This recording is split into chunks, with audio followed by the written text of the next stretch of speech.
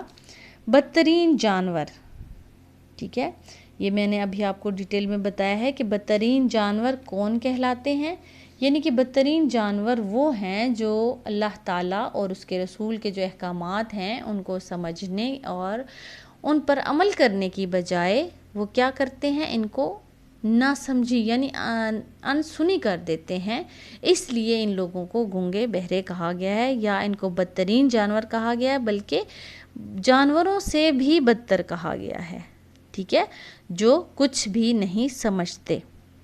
سوال نمبر 5، وَلَا تَكُونُوا كَالَّذِينَ قَالُوا سَمِعْنَا وَهُمْ لَا يَسْمَعُونَ کا ترجمہ تحریر کریں۔ تو آپ نے بیٹا جب ہم نے رکوع نمبر 3 پڑھا، اس میں ہم نے آیات کا ترجمہ پڑھا اور سمجھا، تو جب آپ اس رکوع کو اچھے طریقے سے سمجھیں گے، پڑھیں گے اور ان آیات کو یاد کریں گے تو اس آیت کا ترجمہ آپ بہت آسانی سے کر سکیں گے۔ تو اس کا ترجمہ ہے، اور ان لوگوں جیسے نہ ہونا جو کہتے ہیں کہ ہم نے حکم خدا سن لیا مگر حقیقت میں نہیں سنتے۔ سوال نمبر 6 جو ہے، سورہ انفال کی آیات میں خیانت سے کیا مراد ہے؟ بہت ہی اہم سوال ہے یہ۔ سب سے پہلے آپ نے خیانت کے بارے میں لکھنا ہے کہ آپ نے خیانت کو ڈیفائن کرنا ہے، یعنی کہ اس کے بارے میں آپ نے لکھنا ہے کہ خیانت کیا چیز ہے۔ خیانت لغوی معنی دھوکہ، بددیانتی، بے ایمانی وغیرہ کے ہیں، اور سورہ انفال میں 3 طرح کی خیانت کا ذکر ہے، ٹھیک ہے، یعنی کہ اس سورہ انفال اس رکوع کے اندر 3 قسم کی خیانت کا ذکر کیا گیا ہے۔ اب ہم نے ان 3 قسم کی جو خیانت ہے اس کے بارے میں پڑھتے ہیں۔ سب سے پہلے ہے اللہ سے خیانت، یعنی اللہ سے خیانت کیسے ہو سکتی ہے؟ وہ ایسے ہو سکتی ہے کہ جب ہم اللہ تعالیٰ کے حکم کی عدولی کریں، اس کی نافرمانی کریں یا اس کے احکامات کو ادا کرنے میں کوتاہی کریں تو یہ اللہ سے خیانت ہوگی، یا ہم اس کے حکم دی ہوئی باتوں کو یا اس کی جو کہی ہوئی بات ہے اس میں ہم خود سے اضافہ کر لیں یا اس میں کمی کر لیں، تو یہ ہم اللہ تعالیٰ کے ساتھ خیانت کے مرتکب ہو جائیں گے، ٹھیک ہے، یہ ہے اللہ سے خیانت۔ اب ہم پڑھیں گے رسول صلی اللہ علیہ وآلہ وسلم سے خیانت۔ نبی کریم صلی اللہ علیہ وآلہ وسلم کے اپنی امت پر کچھ حقوق ہیں، مثلاً آپ صلی اللہ علیہ وآلہ وسلم کی سنت پر عمل کرنا، آپ کا ادب و احترام، محبت و عقیدت رکھنا اور احادیث مبارکہ پر عمل کرنا۔ ان میں سے کسی بھی حق میں کوتاہی جو ہوگی وہ نبی کریم صلی اللہ علیہ وآلہ وسلم سے خیانت کہلائے گی، ٹھیک ہے۔ امت کے ہر فرد کی طرف سے ان حقوق کی ادائیگی لازم ہے۔ ان میں سے اگر ہم کسی بھی حق کی کوتاہی کر لیں بیٹا، یا ہم اس کو چھوڑ دیں یا اس کو ماننے سے انکار کر دیں، تو وہ نبی پاک صلی اللہ علیہ وآلہ وسلم سے خیانت کہلائے گی۔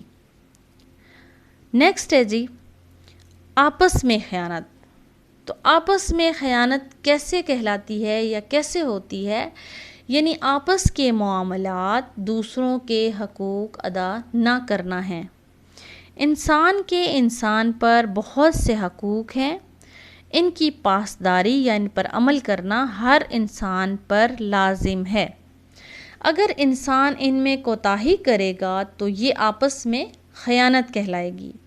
اس لیے قرآن کریم میں ہمیں ہر قسم کی خیانت سے منع فرمایا گیا ہے، ٹھیک ہے، یعنی ہمیں انفرادی یا اجتماعی تمام اس میں ذمہ داریاں شامل ہیں، ٹھیک ہے۔ آپس میں خیانت کے بارے میں آپ کو بتا رہی ہوں کہ اس میں وہ تمام ذمہ داریاں آ جاتی ہیں جو کسی پر اعتماد کرتے ہوئے اس کے سپرد کی جائیں. اس میں انفرادی یا اجتماعی تمام ذمہ داریاں شامل ہو جاتی ہیں. ٹھیک ہے. اب ہم پڑھیں گے ہوم ورک ڈائری. ٹھیک ہے. یعنی کہ میں آپ کو ہوم ورک دینے لگی ہوں. آج کے ہمارے ہوم ورک ڈائری ہے مشقی الفاظ معنی آپ نے یاد کرنے ہیں. ٹھیک ہے. مختصر مشقی سوالات، ان کے جوابات آپ نے اپنی نوٹ بک پر لکھنے بھی ہیں، صاف نیٹ اینڈ کلین، اور یاد بھی کرنے ہیں. ٹھیک ہے. اس کے بعد آپ نے اضافی مختصر معروضی سوالات جوابات جو ہیں وہ آپ نے یاد کرنے ہیں. تو یہ تھا آپ کا ہوم ورک. ٹھیک ہے. اور آج کا سبق یہاں پر اس کا اختتام ہوا. انشاءاللہ اگلے لیکچر میں آپ سے ملاقات ہوگی. تب تک کے لیے فی امان اللہ. اللہ آپ کا حامی و ناصر. اللہ حافظ.